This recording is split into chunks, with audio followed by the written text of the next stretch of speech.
Good morning, good afternoon, or good evening, design enthusiasts. I am Joy Mondal, and I'm here with the December's edition of ACE Talk. I shall be particularly speaking on the topics of computation and parametricism and answering a question which is on the screen right now, which is why we may compute design. Before I begin, let me just give a brief introduction of who I am. Right now, I tread within the domains of design and computation and teaching design computation. I did my undergraduation from Jadavpur University, during which I participated in few design competitions. I participated in transparence. I was third. I participated in the Sen Gobain scholarship program, the inaugural edition, and also a few competitions at various IITs. During internship, which was at Inform Architects in Bangalore, I got to participate in a workshop hosted by AA Visiting Schools, during which I got introduced to some of the design computation tools, which became a revelation to me because I could connect the ethos of designing with computation. Now, computation has a personal interest to me because my dad is a computer scientist. So I grew up writing small, tiny computer codes during summer vacations. So I could subsequently merge the intangible parts of design with the tangible parts of coding. After graduation, I started working at Studio Symbiosis as a project architect. Studio Symbiosis offered me the perfect platform to experiment with various design computation tools. And in the winter of 2014, I joined ACOM to start a new service called POT, Parametric Optimization Technology. It would be in-house assistance to the design team already existing at ACOM. From 2016, I started a design computation consultancy. We call ourselves WEsearch Lab. And we've been giving design computation consultancy to other architecture practices. Some of our projects right now include the redevelopment of Pragati Maidan and a resort in the Caribbean islands.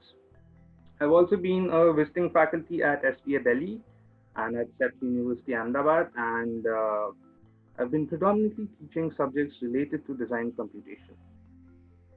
The two logos that you see on the other side of the screen are two software solutions which we've made to mimic Mondrian 3D forms and to automate the column and beam placements on orthogonal floor plans, both of which I'm going to demonstrate in the talk today.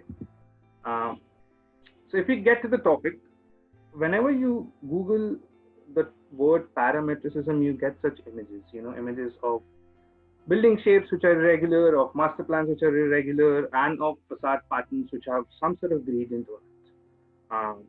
While these are good options for aesthetic exploration of otherwise pretty regular shapes, this talk is going to predominantly focus on computing the traditional aspects of a design, the traditional objectives of a design. For example, I'm going to talk about what really parameters are, how do they relate to the world of computation, and how we can use computation to optimize building shapes for various climatic parameters, how it can be used to iterate building shapes similar to how we iterate our doodles in the early stages of design, and then eventually I'm going to talk about how what is the workflow for building complex shapes, and then I'm going to share a work in progress research that we've undertaken, which is aimed to automate the process of from bubble diagram to plan generation. And through the course of the talk, you'll probably get answers to the questions of what is computation, why are we supposed to compute, and when probably can we compute. To the question why compute, I'll just throw an example out there right now. So if you have a tower with three kinds of uses, with the minimum and maximum length and minimum and maximum number of floors given, how do we possibly decide what is the right distribution of lengths and heights in the three blocks? This is a script which takes care of that. As you can see, it iterated the various lengths and the number of floors for the various blocks, and found the option which goes as close to the maximum built up allowed. This is a tricky subject because one may say that yeah, it helps in solving a problem which if done manually will take much more time than it took in the screen. But and also, as you can see, the difference in the built-up area is less than a value of 1. But as I was alluding to before, one may say that, you know, not all projects have mixed use area types. So what's the point in using computation? I'll give you another example, which is a throwback to the traditional process which we have to execute in all kinds of design, which is placing columns and beams on floor plans, which are then shipped to structural designers for them to then design and finalize on the specifications and the sizes of beams and columns. Now, as you can see, through the custom code, as soon as we change the shape of the plan, the column and beam layout changes, and as soon as we change the minimum or the maximum center to center distance allowed values, the column and beam layout changes. This needs to be kept in mind that there are certain processes which have logic which gets repeated. For example, in this case, the overall task of laying column and beam has a certain set of logic aided by minimum and maximum values, but that entire logic set is repeated from one project to the other. It's the same from one project to the other, only the floor plan varies and the minimum and maximum values vary. So in cases where we have logic which can be repeated in various projects, that is a good opportunity to formalize with custom code, which can then be repeated, and we can end up saving man-hours. In the previous example, the same process may not have been repeated from one project to the other, but within the task, which is to calculate built-up area for various options, that little task was repeated. So in other words, parts which are repeated within one project or parts which are repeated from one project to the other are typically the kinds which are best suited for being formalized with computational tools. Now I'll straight away get into the question of what are parameters. I mean, we know the various parameter types. There's tangible and there's intangible, but how does it relate to the whole business of computation and iterating various form types? If you see this example, these are the absolute towers designed by mad architects. Now, if you think about what could be the parameters of the geometry of a tower, what could be the parameters of these towers? One could say that the plan is elliptical, so there would be radius number 1 and radius number 2. Obviously, there would be a parameter related to the number of floors and the total height. And you see a certain twist happening in the shape. So one could denote it by saying there's a value of twist within it, or what could also say that within different floor plates, there's a rotation happening, which makes the entire structure twist. There are two interpretations of this. Now, if you have to stick to rotation, and if you write a script,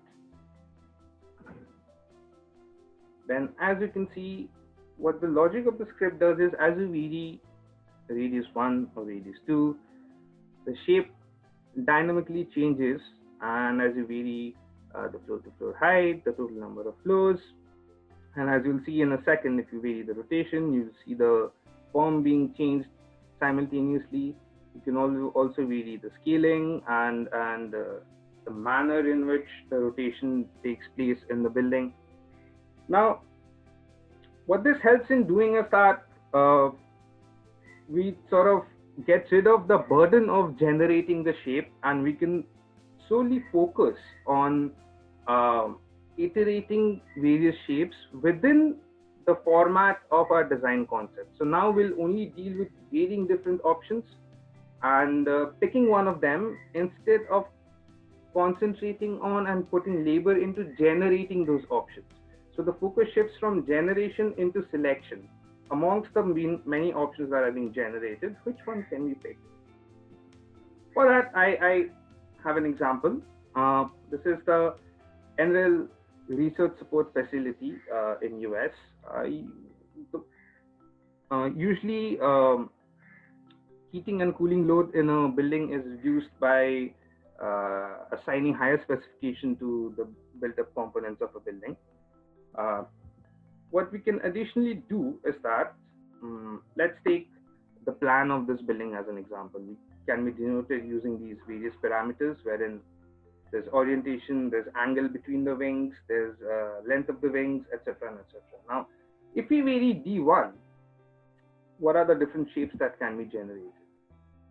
And on top of that, if we have to simulate all of these options and figure out the one which works best for the climatic conditions there, the desire is to have more heat gain because it's in cold climate. The one highlighted in magenta is the one which sort of attracts the most amount of heat gain. So that option is actually working better than this. If we just angle A2, these are the various options we get, and the one at the bottom right corner is the one which works best. Similarly, if we vary orientation, the one in magenta works the best, and we vary just these parameters, D1, D2, A1, A2, and orientation. Just 5 parameters, we get around 87 lakh possibilities. Now, obviously, simulating 87 lakh possibilities manually is not possible. We cannot model those many, and we cannot simulate those many. So there needs to be a method by which this can be automated, which obviously is answered by the business of computation. Let's take a simple cube or cuboid as an example. If we vary the orientation and the aspect ratio of the cuboid, when aspect ratio becomes 1:1:1, it becomes a cube. We typically have 72,000 possibilities for a simple shape of a cuboid. And if we have to find out the orientation at which a particular cuboid works best, this is an example of the workflow. So you can make different software talk to each other, wherein one defines the building parametrically. As you can see, length, width, height, and rotation. In this case, only rotation is being varied. And it is being simultaneously exported to Ecotect. The calculation is being rendered, and the value is being brought back into the ecosphere of Grasshopper. Once such values are tabulated, then we can compare the various options and sort of figure out the one which works best for our case. You might have heard that we're told to use the thumb rule to align the longer faces of a building towards north and south. If you simulate buildings at various cities of India, you'll end up figuring out that that is actually not the case. As you can see in the demonstration here, only Mumbai has such an alignment requirement, wherein around the 90-degree mark, which is when the north and the south gets aligned to the longer faces, aligned to the longer faces, is when it works fine. For all the other cities, the lowest point of solar gain is not aligned towards that particular direction. In fact, we ran a simulation of various cuboid shapes of various aspect ratio in 8 different cities of India, and this is the staggering result which we found, which is that the axis at which we have minimum solar gain varies on an average by 43 degrees with the prescribed axis, and the value gets reduced by at least 20 degrees compared to the prescribed value. As you can see in the examples, the direction of the axis for maximum solar gain or minimum solar gain varies so much from what is being prescribed that it's wise for us to not fall back on the thumb rule and instead simulate the specific case for the specific city. Now, best use of such results or such simulations can be undertaken by master planners, wherein instead of leaving it to individual architects to run such simulations, the orientation of the plot division should adhere to such simulations, so that right at the top, just by virtue of how you are dividing the city plots, you end up reducing on solar gain by 20% or 15% just by running a simple simulation, which probably takes a day to run and compile. That was 72,000 possibilities for just a cube. Now, if you add more variables, if you make it more complex, for example, you add a courtyard, or you use three different cuboids in relationship to each other, or courtyard cuboids in relationship to each other, as you can see, the number of possibilities end up increasing exponentially. And just another simple thought, which is just consider a wall. We need more light into the bedroom, so we need bigger windows. We need less amount of heat getting into the bedroom, so we need smaller area of the window.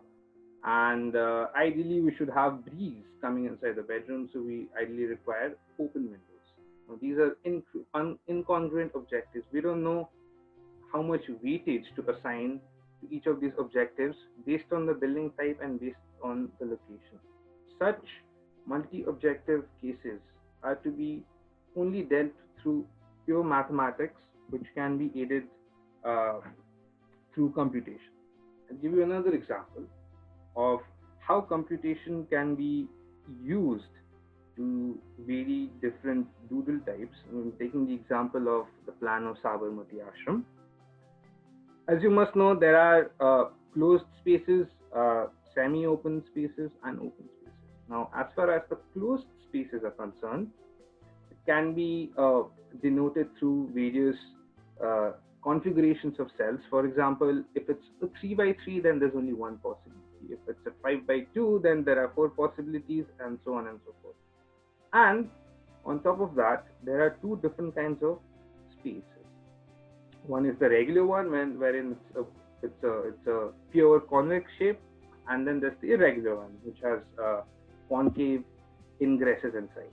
Now, if you have to think of it in terms of puzzle solving, if you take a shape and you move some of the peripheral cells to the outside, then you end up getting shapes which are similar to the one present in Sabarmati Ashram blocks. Or you take a regular conglomeration of cells and you randomly delete some of them, again you get irregular shapes which are present or are visually similar to the cells present in the Sabarmati Ashram plan. If you make a code on this, if you formalize this, then you get these various options, wherein one may say that if the aim was, or if the aim is to pick an option wherein the cross ventilation is the highest, then you need a mechanism to first vary the options and then second pick the option which works the best. Which is what brings me to the difference between the workflow of computational design process and conventional design process. In computation, based on the concept, computation doesn't tinker with concept making. Once the concept is defined, we represent it using parameters. For example, in the case of absolute towers, it was based on radius and rotation, etc. And then, because it's defined, we can simply vary the values of the parameters and we can generate different kinds of options. If we restrict it to only this, what does it do? It helps us to generate various options, one of which we can pick based on our sensibilities. And if we add a filter of calculation to it, for example, in the case of the NREL facility, we had attached it to solar gain, then we can sort the options and then pick the one which works best for us. So it can be divided into two parts. You can exclusively doodle, or you can add an additional filter and trickle out the doodles which work the best. So in other words, it's solving few issues which one can find in the conventional workflow, which is that the generation is manual, so we can't possibly exhaust the option space. And also, because the option space is not exhausted, if we have to select one from 4 or 5 options, we're selecting the local optimum option and not the global optimum option. Now I'll give you an example of a classic case of using art-related inspiration in architecture. We've always had such examples. Zaha Hadid has been inspired by artists from Russia. Peter Eisenman has been inspired by certain sculptors, and there are examples galore. This particular example is related to Piet Mondrian's neoplastic paintings, which you must have seen at various places. There's a direct visual similarity to the grids used by modern architects, which is why it is of peculiar interest to architects. So what we empirically analyze that it's divided by various lines in various directions, and then some of the patches are selected for coloring, similar to using grid to subdivide a site plan and then picking some of the portions or parcels for adding buildings on the site. And if you formalize it with various rules, which is A and B would add complete straight lines and C and D would add divided straight lines, then we ended up getting such diagrams and such paintings which are visually similar to the original modern paintings. Once this was done, we kind of decided to see if this works in 3D as well, wherein the lines would be changed into different planes in different directions. And instead of getting rectangular patches, we'll get cuboid patches. And so instead of A, B, and C, D, we ended up having 6 rules. A, B, and C would add complete planes in the 3 planar directions, and D, E, F would add broken planes in the 3 planar directions. And as you can see, we end up getting shapes which are reminiscent of prairie style by Frank Lloyd Wright, and also some of the later designs by Van der Rohe. Now, such a process is usually very labor intensive to iterate. So once you write a code on it and you just vary the order of selection or addition of planes in the cube and vary the value by which the broken cuboid chunks are to be retained, and vary the selection of the cuboid chunks to be retained, and additionally you can also vary the rule set, or rather, in other words, the number of planes that need to be added, then you can iterate through various embodiments. Now, such methods are important because we've all read about architects being inspired by artists and paintings and sculptors. However, their texts are usually suggestive in nature instead of being prescriptive. Now, once we formalize such a process and aid it with computation to iterate various options, such a process can then be copied by students and fellow architects, which sort of propels the conversation forward and sort of adds more development onto the formalization of the said painting or the said sculpture. Now, these are various examples of various embodiments made out of cuboid, cube, and a combination of 2 cubes.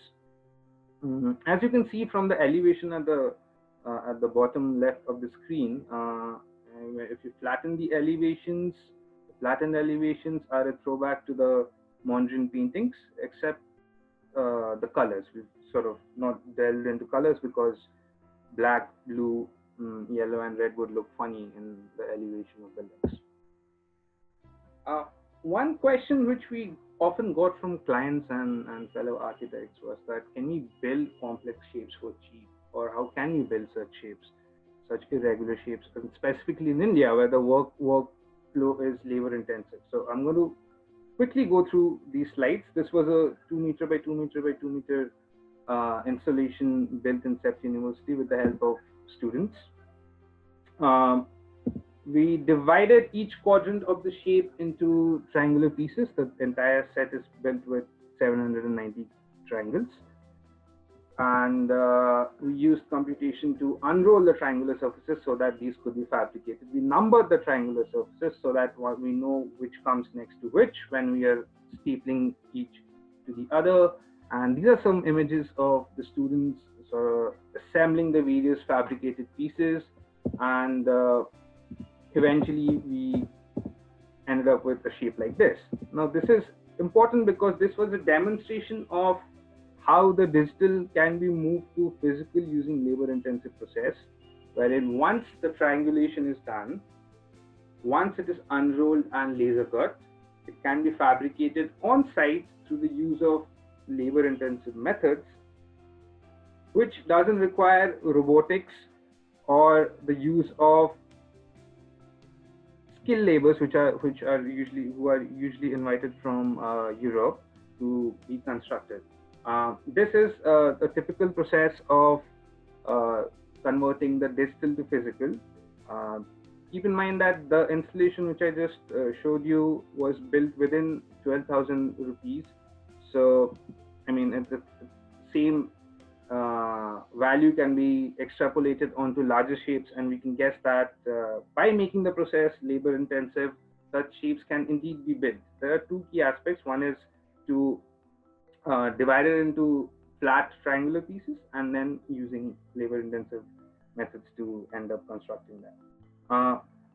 Last example is a work in progress research that we've undertaken, which is kind of our pet project, which is find an algorithm to change bubble diagram into plans.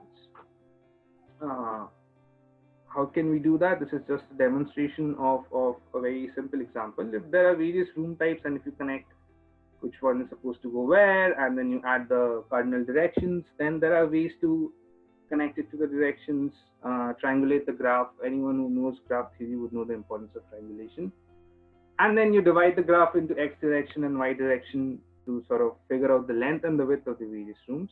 And then using PERT methods, you can sort of translate it into rectangular blocks. As you can see, the suggestive plan is directly related to the initial bubble diagram. And so once this is done, once various plan forms are generated, you can pick one and then use a method called shape grammar to give it distinctive 3D styles. So with this, our aim is to have a system wherein we get rid of the pain of generating various options.